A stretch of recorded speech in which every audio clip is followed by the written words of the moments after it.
Bonjour, ici Mélanie Raymond pour CIGM TV. Le décès d'une personne est toujours un triste événement. La vente de la propriété du défunt est aussi souvent un moment très émotif pour les héritiers. Derrière toutes ces émotions, il y a des aspects légaux importants à respecter lorsqu'une propriété est vendue dans un contexte de succession. Pour en savoir plus sur le sujet, je rencontre Maître Nathalie Ricard, qui est notaire et professeure au Collège de l'immobilier du Québec. Maître Nathalie Ricard, bonjour, merci d'être avec nous aujourd'hui. Ça me fait plaisir. Maître Ricard, quand une personne décède, à qui revient la propriété s'il n'y a pas de testament? En l'absence de testament, on se trouve à ce moment-là avec une succession légale. C'est le Code civil du Québec qui détermine les héritiers légaux. En vertu du Code civil du Québec, le premier groupe d'héritiers légaux, mais il faut toujours s'assurer qu'il n'y a pas de testament. Alors, il faut commencer par les recherches testamentaires à la Chambre des notaires au barreau du Québec. Il faut également s'assurer que la personne n'a pas laissé de contrat de mariage à l'intérieur duquel il pourrait y avoir également une clause où le défunt pourrait remettre ses biens au conjoint survivant. Alors, lorsqu'on est vraiment certain qu'il n'y a pas de testament ou de clause semblable, là, on s'en remet au Code civil du Québec. Et en vertu du Code civil du Québec, le premier groupe d'héritiers, on y retrouve le conjoint. Quand on parle de conjoint dans le Code civil du Québec, on parle du conjoint marié. Alors, le conjoint marié et les enfants du défunt sont les premiers groupes d'héritiers qui se partagent la succession à 1/3 pour le conjoint marié survivant et 2/3 pour les enfants. Si jamais le défunt n'avait pas laissé de conjoint marié survivant, parce qu'il pourrait avoir laissé un conjoint de fait, et le conjoint de fait n'est pas un héritier légal dans le Code civil du Québec, à ce moment-là, la succession reviendrait entièrement aux enfants du défunt.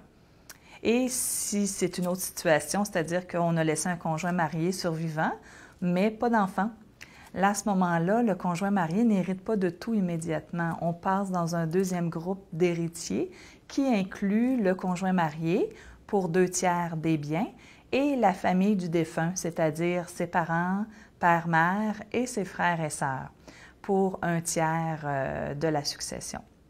Et ensuite, on descend comme ça dans le groupe, dans la famille. Mais jamais le conjoint de fait n'est inclus là, dans les héritiers légaux. Les groupes d'héritiers, ça va beaucoup plus loin, mais les principaux avec lesquels là, on travaille, on s'arrête généralement avec la famille immédiate, conjoint marié, enfants et parents et frères et sœurs.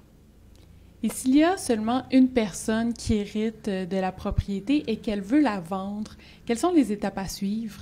Bien, lors du décès d'une personne, pour réaliser la vente d'un immeuble, bien, première étape, c'est comme je le disais, c'est s'assurer d'avoir effectué les recherches testamentaires.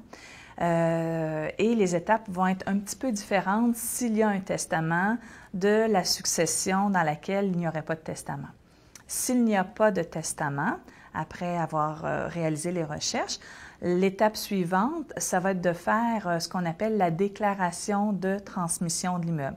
Et là, je ne parle que de la succession par rapport à l'immeuble, parce que c'est sûr que tout un règlement de succession à réaliser avant d'arriver à vendre l'immeuble. Donc, je ne parle pas de toutes les étapes du règlement de la succession, mais pour réaliser la vente de l'immeuble, l'étape qui précède la vente, c'est la déclaration de transmission.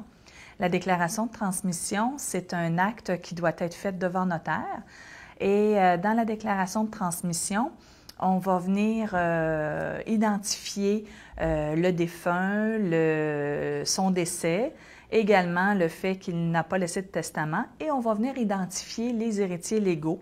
Alors, le notaire va avoir, avec l'héritier, regardé ensemble la situation familiale du défunt afin d'établir qui sont les héritiers légaux du défunt. On va les identifier dans la déclaration de transmission. Alors, s'il n'y avait qu'un seul héritier légal, on va l'identifier à la déclaration de transmission. On va faire la désignation cadastrale de l'immeuble à l'intérieur de la déclaration de transmission. Cette déclaration de transmission-là, qui est faite devant notaire, le notaire va ensuite la publier au bureau de publicité des droits. Et là, l'immeuble va passer du nom du défunt, il va passer au nom de l'héritier légal.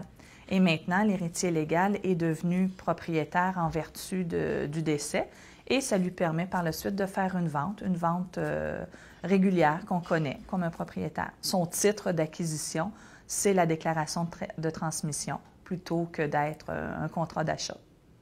S'il y avait eu un testament, là, à ce moment-là, il peut y avoir une étape supplémentaire, dépendamment du type de testament que le défunt a laissé. Si le défunt a laissé un testament notarié, il n'y aurait pas d'étape supplémentaire. Après s'être assuré que le testament notarié était bien le dernier, les étapes que je vous ai mentionnées, la déclaration de transmission et son contenu, seraient le même, mais au lieu d'aller identifier les héritiers légaux, on viendrait dire que le défunt a laissé un testament au terme duquel Madame une telle serait la légataire de cet immeuble-là. Si le testament n'a pas la forme notariée, là, il y a une étape supplémentaire qui doit s'ajouter avant de pouvoir réaliser la déclaration de transmission. Parce qu'il y a deux autres façons de faire des testaments au Québec. Le testament aurait pu être fait de façon holographe. Holographe, ça veut dire que le testateur aurait écrit son testament de sa main, du début à la fin. Il l'aurait signé à la fin, sans témoin. Et l'autre forme de testament, c'est le testament devant témoin, où là, le testateur peut utiliser un formulaire dans lequel il va remplir les blancs, ou il pourrait utiliser un moyen mécanique pour réaliser son testament, comme un traitement de texte. Si le testament n'a pas été écrit de la main du testateur du début à la fin, là, à ce moment-là, il faut que le testateur le signe avec deux témoins. C'est ce qu'on appelle le testament devant témoin. Dans ces deux cas-là, il n'y a pas de notaire au moment où le testament a été signé. Donc, il faut absolument vérifier l'authenticité de la signature et ça se réalise au moment du décès. Donc, les testaments holographes et devant témoin doivent passer par la procédure d'une homologation. C'est une procédure qui peut être faite à l'aide du notaire, parce que c'est une procédure qui n'est pas contestée. Ça a pour but d'aller chercher un jugement où le juge va venir confirmer que le testament est bel et bien le testament du défunt. Donc, on va avoir besoin de déclarations sous serment de personnes qui connaissent la signature du défunt afin de pouvoir venir confirmer que le testament qu'on a entre les mains a bel et bien été signé et réalisé par le défunt. Une fois qu'on a obtenu ce jugement d'homologation, là, on peut commencer à régler la succession avec le testament holographe ou devant témoin. Cette procédure-là peut prendre quand même un certain délai avant de pouvoir continuer avec la déclaration de transmission et éventuellement la vente. Donc, ça peut retarder un petit peu la transaction immobilière.